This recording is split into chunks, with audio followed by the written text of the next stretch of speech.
Shalom semuanya, sebelum kita memulai renungan pada pagi hari ini, mari kita berdoa.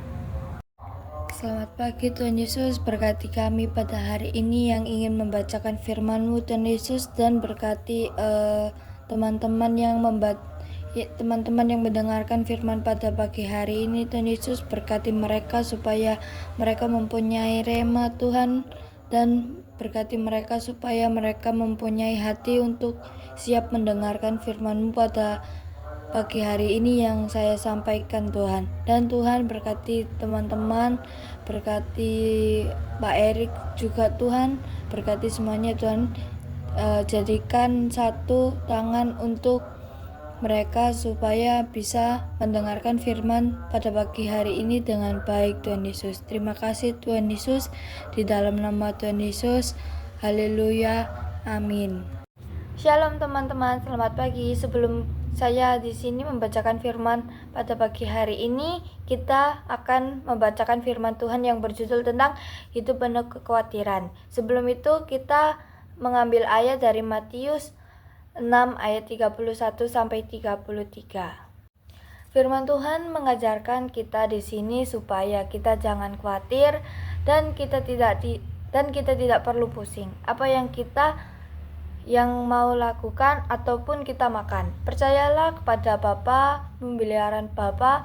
Firman Tuhan dalam Matius 6 ayat 31 sampai 33 dari firman di sini kita sudah dikasih clue oleh Tuhan supaya cari sungguh-sungguh kerajaan Allah.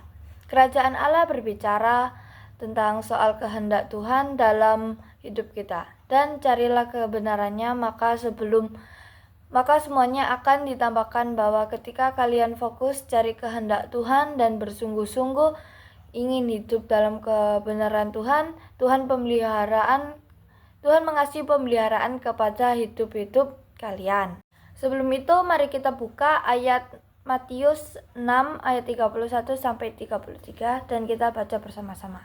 Matius 6 ayat 31 sampai 33. Ayat yang pertama, ayat yang 31 berkata, "Sebab itu janganlah kamu khawatir dan berkata, apakah yang akan kami makan, apakah yang akan kami minum, apakah yang kami akan pakai."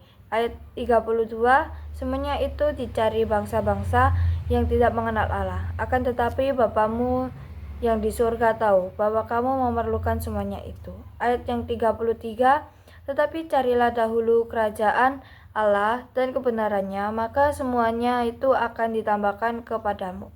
Dan itu ayat yang akan saya sampaikan pada firman pada pagi hari ini. Tetapi kalian di sini pasti bakal sering khawatir ataupun mempunyai kekhawatiran. Nah, berarti kita itu belum benar-benar mengenal Tuhan, dan kita itu belum berarti iman kita itu kayak belum benar-benar bertumbuh di dalam Tuhan. Nah, Roh Kudus memberikan kita rema, memberikan kita contoh bagaimana menghidupinya. Tetapi kedewasaan hubungan sama Tuhan adalah pengenalan akan Tuhan, dan kita punya nilai-nilai kepercayaan kepada Tuhan, sehingga kita tidak pernah ragu akan penyediaan Tuhan di dalam hidup kita. Dan kita jangan pernah khawatir untuk makan dan minum kita, karena semua itu sudah disediakan oleh Tuhan. Seperti ayat yang tadi kita baca, jangan khawatir. Tanda kalau kita khawatir ialah belum benar-benar dekat pada Tuhan. Jadi kesimpulan pada firman pagi hari ini adalah kekhawatiran tidak harus menguasai hidupmu. Percayakan hidupmu kepada Allah, letakkan kecemasan dalam doa, dan Tuhan akan memberi yang melampaui pengertian manusia. Sebelum kita mengakhiri pada firman pagi hari ini, mari kita berdoa. Tuhan Yesus yang penuh kasih, terima kasih untuk firman-Mu yang telah kami dengar dan renungkan pada hari ini. Melalui firman-Mu yang kami bacakan dan ingatkan untuk tidak hidup dalam kekhawatiran, tetapi percayalah sepenuhnya kepadamu. Kami menyadari bahwa seringkali kami khawatir dan terbebani oleh persoalan hidup. Ampuni kami ya Tuhan. Kiranya damai sejahtera-Mu memenuhi hati dan pikiran kami. memberi ketenangan, kekuatan, dan pengharapan kepada kami yang baru. Terima kasih Tuhan, firman-Mu pelita bagi hidupku. Kami di dalam nama Tuhan Yesus Kristus kami berdoa dan mengucap syukur. Amin.